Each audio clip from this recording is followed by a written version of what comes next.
I-ANC ithi kulomhlangano ibeke eqhulwini izinselele ezikhungethe abantu bakuleli esihlanganisa ukukhuliswa komnotho, ukuncishiswa kobubha, ukubhekana nenkinga yamanzi nogesi kohulumeni bezindawo. The Commission on Tackling Poverty and the High Cost of Living has acknowledged the deep-rooted challenges of poverty, inequality and unemployment in South Africa, where we have over 30 million people living below the upper bound poverty line, and youth unemployment remains at critical levels. I-ANC ithi-ke ikhona inqubekela phambili esiyenziwe ukulungisa izinkinga zikagesi. Njengamanje sekupheleke izinsuku ezingama300 lungekho uhlelo lokucisha konga ugesi kuleli.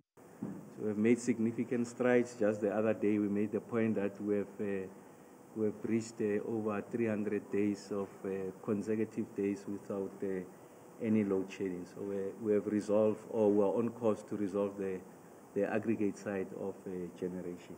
Lo mhlangano uzophothulwa kusasa.